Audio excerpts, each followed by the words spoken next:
Greetings. Thank you for joining us for this episode of Spotlight. Our guests tonight have a long history of creative and producing collaborations with Pregones Puerto Rican Traveling Theater. They are David Maldonado and David Rodríguez, whom we affectionately call the Davids, because they are business partners as well as close friends. David Maldonado has been committed to promoting Latin music and creating Latinx musical theater for most of his life. David Rodríguez has been committed to creating viable frameworks in which productions, many of them on commercial tracks, can thrive. Both of them value partnerships between commercial and nonprofit institutions that can elevate the presence of hardworking artists on our stages off-Broadway, in commercial venues, and around the country. Think, for example, I Like It Like That. Many of you saw it at the Puerto Rican Traveling Theater. Well, that is one of the productions that resulted from an active collaboration between the Davids, other independent investors, and Pregones PRTT. David Maldonado's creativity and insight into the lives of the characters depicted in the story was crucial to its success. David Rodríguez's relentless producing skills and working with all of us succeeded in making it one of the highlights of that season at our theater. And there are many other examples. Tonight, they will share their journey with you. Thank you, David Maldonado and David Rodríguez, for being such amazing friends of the Pregones Puerto Rican Traveling Theater family.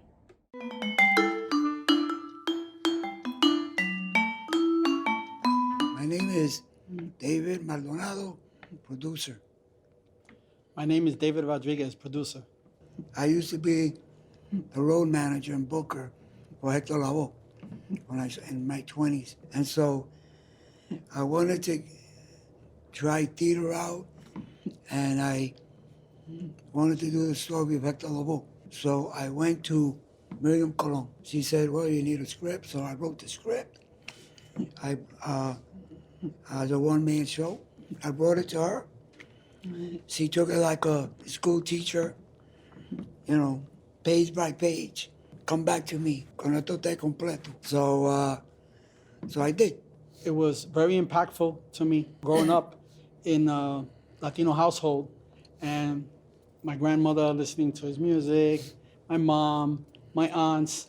So to see his story, know it, now seeing it on the stage, it was very educational and very impactful. Made me proud once I watched the show. A couple of times, tears to my eyes.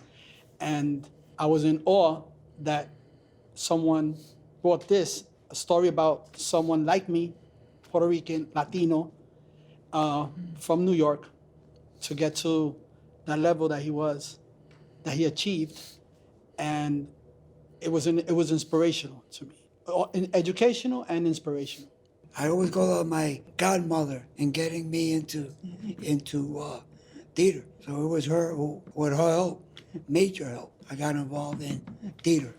David one day approached me and asked me, hey, do you want to be involved? And I was always involved with music prior, and the whole concept of producing was interesting. So when David asked me, it was like taking a leap of faith.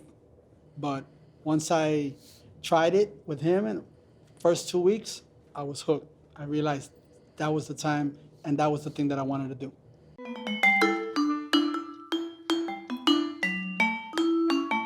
David was working with Menudo, and I was getting involved also in financing and entertainment and shows.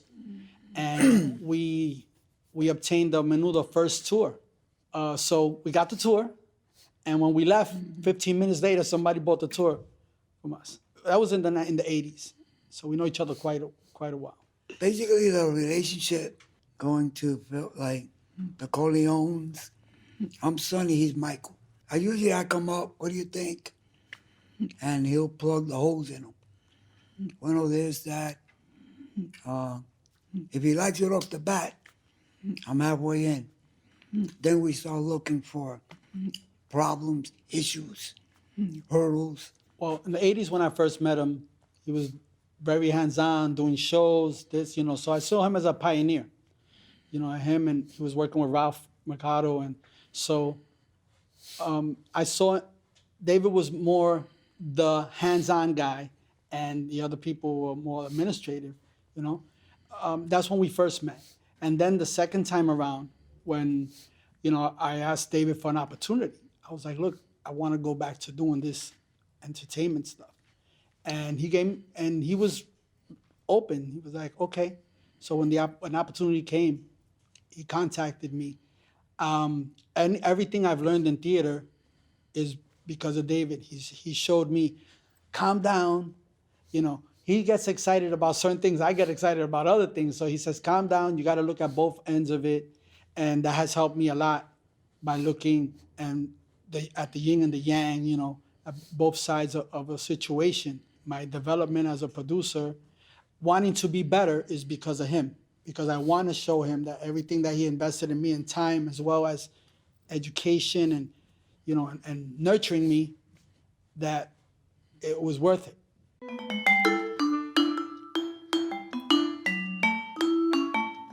The most I would admire is that he's level-headed. He's learned a lot of the industry, because he'll look at the economics, the marketing of the project.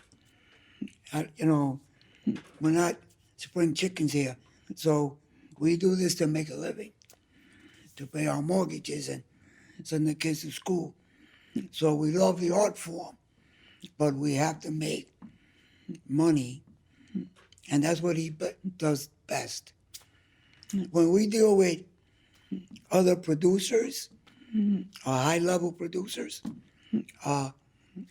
he talks to them. I know them.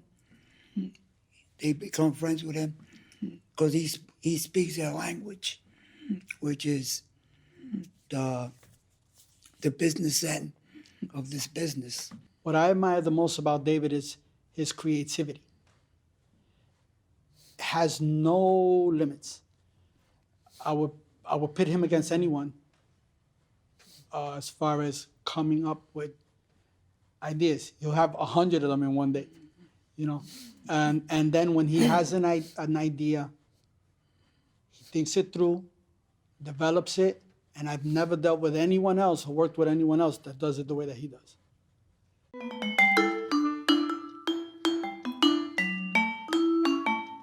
Well, you gotta like it, the genre, the demographics. That's something that you could understand it and do a good job, produce it well. Because then you become an investor. Oh, it sounds good, but I'm not into it. That being said, it has to go with things we believe in. I wouldn't want to do a show just to make money for something that I don't agree with, something that's against my beliefs and my morals, or just because you're gonna, they could say you're gonna make $100,000 on this show, and that's not me. That's not what I want to put my name on or I want to be associated with. That also has a lot to do with it. When David approached me with the idea about I Like It Like That, of course, I'm a Lower East Side kid, but I grew up in El Barrio. So the whole story that David, because he came and he said, dun, dun, dun, dun, I was like, wow. Of course, the music tells the story. He's so educated in music that as he's talking, he's naming tunes, but off the top of his head, because it was the first pitch. I'm from that generation of the 70s, Fania. I'm in the generation of when buildings they looked like they were bombed out. So I'm from that generation, Young Lords, Panthers, civil rights, upheaval in our community. And music played a major force with that. That was like in the play, that was our religion. So I kind of, having done Laveau 20 years before, and some other stuff along the way, I felt that, man, I think a play like that could function. I always put myself in the position as a spectator. I sit myself in the theater. That's how I look at a project if it's going to be successful. I look at it like if I want to attend. If I don't want to attend, I'll say, nah, that's not going to work. I wouldn't pay to see that. So I was like, yes, I would definitely pay to see that.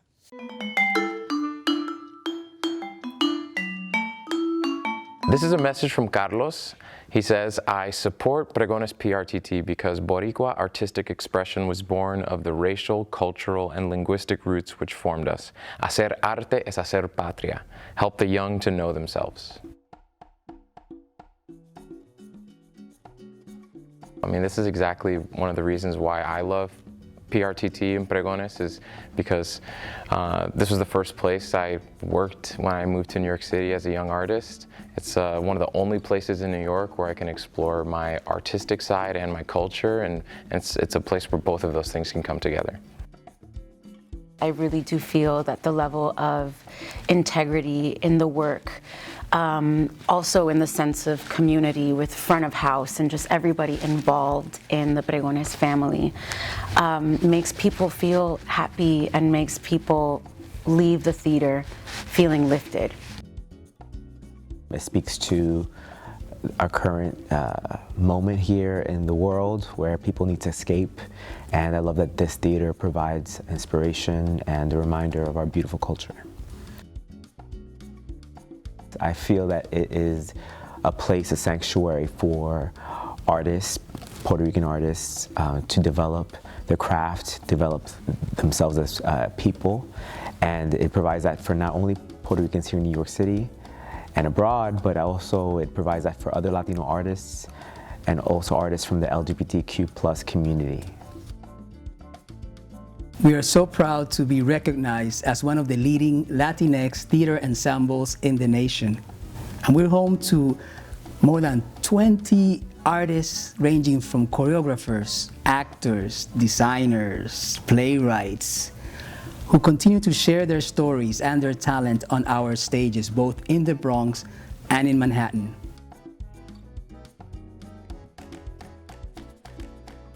The support of our donors not only helps to keep the legacy that Miriam Colon set forth here at Pregones Puerto Rican Traveling Theater, but also impacts artists, for instance, in Puerto Rico, where we have been able to institute grants, emergency grants, to artists that were affected by Hurricane Maria, and now most recently by artists who were also affected by the earthquakes in Puerto Rico. Thank you for your support. Thank you for being part of our family.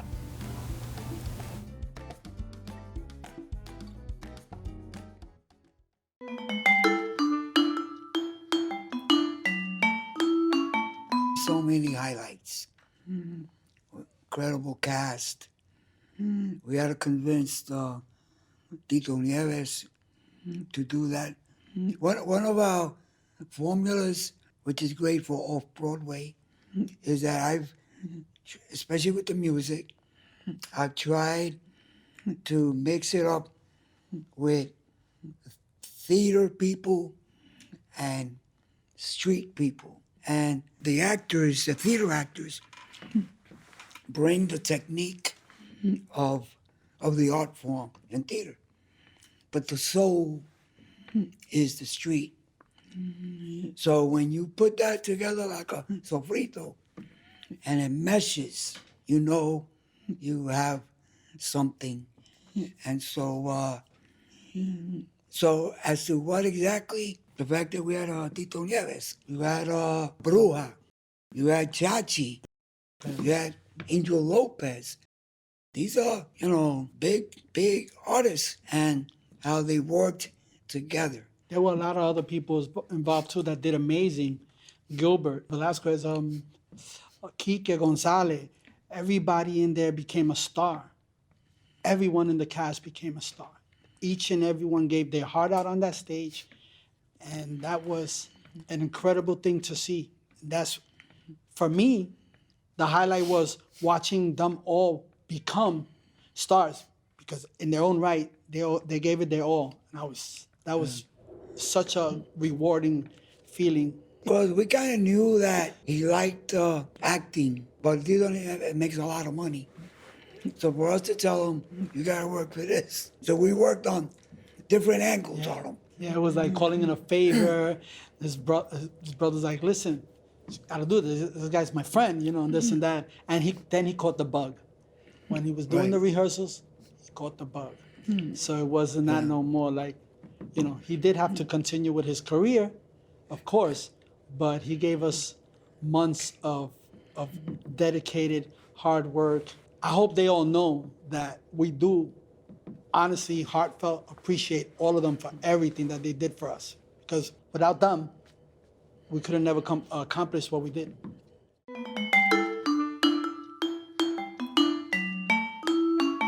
The feeling I got watching the show with an audience there, I would look at the audience members and they would be singing songs while the actors were performing them. That to me was super special because I realized that they were connecting with what was going on because they weren't just singing them, they were singing them like the actor.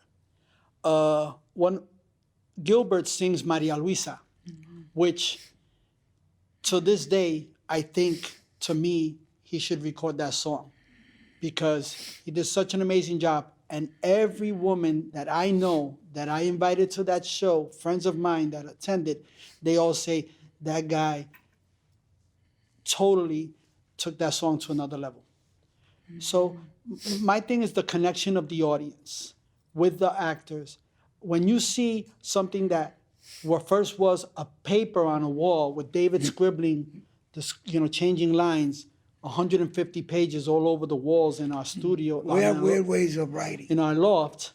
And then you see the curtain go up, and when the curtain goes down, or when the scene is over, and the people get up, or you see them shed a tear. I see them shed a tear.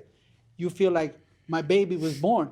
You know, it's like having a child because you created something from scratch. Not from nothing, because it's not nothing. There was an idea there. So from scratch. That to me is the most satisfaction. When artists see somebody sing their song or applause to lines that were written, you feel great. And, when you write a play, I already had like the artists and my actors in my head. So you kind of write for them. So it's like tailor-made like a glove, which is the best way you could do it if you could get that artist. So, and the public, being a producer for years and being one of them, with their philosophy, I'm one of them. Like when we sit in the back, we're them. We all say, hey, we saw that 100 times. We think it was phenomenal, the way the guy sang it, or the way she delivered the line. So the audience is confirming what you think is good. Hacha y Machete. It was very impactful for me to see. The scene was the riots that they were having in El Barrio when the young lords, when they threw the garbage in the street and all that. That to me was something that signified unity, power. At the end of the scene, you have your whole cast with their fists in the air. That's very emotional. That's, to me, I have a picture of that in black and white, a cast like this, and that's my favorite tune. I guess that song is a synopsis of what the play is about. And it was performed well. And when you close that last note and the audience goes crazy, you hit the nail on the head. So if I had to pick one, I guess I agree with David. It's Hacha y Machete. And como I know the era, and I know exactly what happened that day, the parents were disciplinary, but Vicente. Vicente, right? One of the his kids gets hit, right? Yeah. And he freaked. He said, I'll tolerate everything, but Don't touch the my police child. is not gonna touch my kids, which is right now, right? What's happening. So to see that community stand up is phenomenal. Tú sabes. And a lot of people who came to the play, they understood that.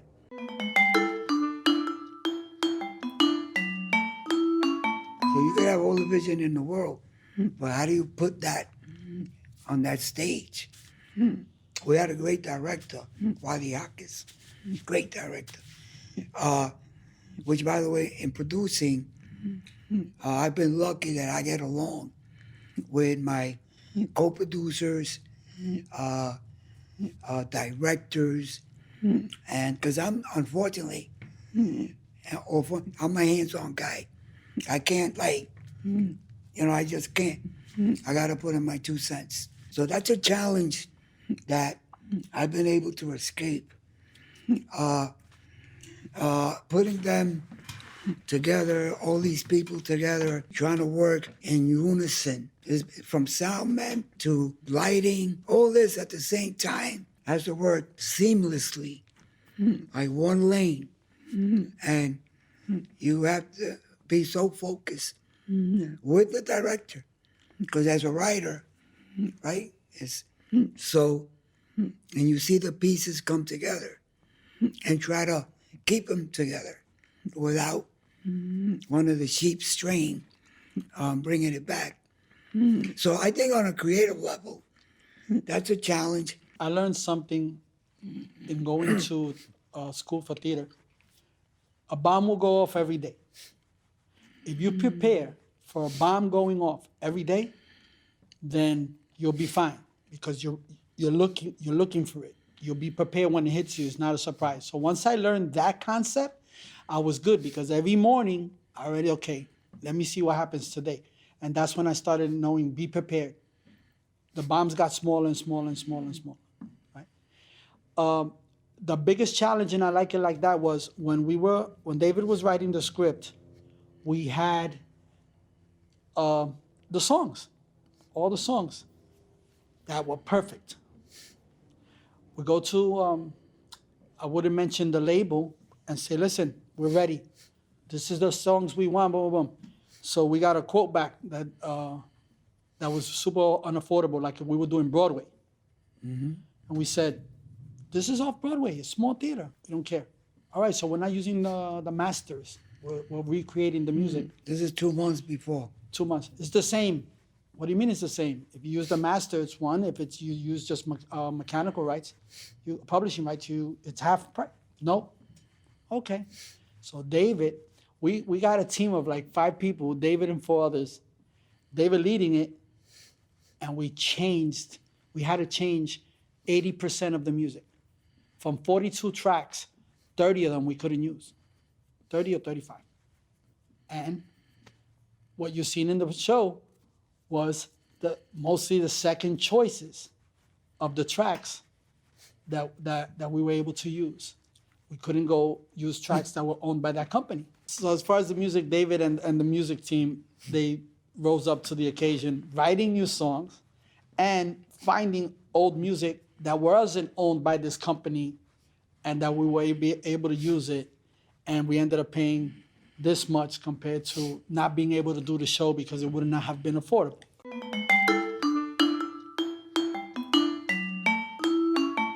It's about how do you complement each other.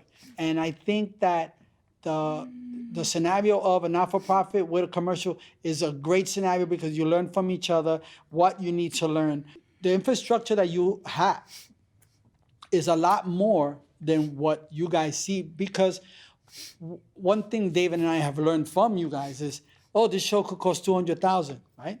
This is in our mind. And then we talk to you and you say, no, we could do this, that. All of a sudden, the show cost $100,000, right? So now, economically, it's much more feasible to do it with what you guys are doing, because you guys don't have, we get budgets big because, we say we go after investors, but you are working on a fixed budget, what you guys are able to achieve and attain from from whichever revenue streams you have, and you make it work. The way I look at profit and non-profit theatrical productions, I think that, like in the case of I Like It Like That, we convince you guys that you guys had something we needed. Pregones is very viable.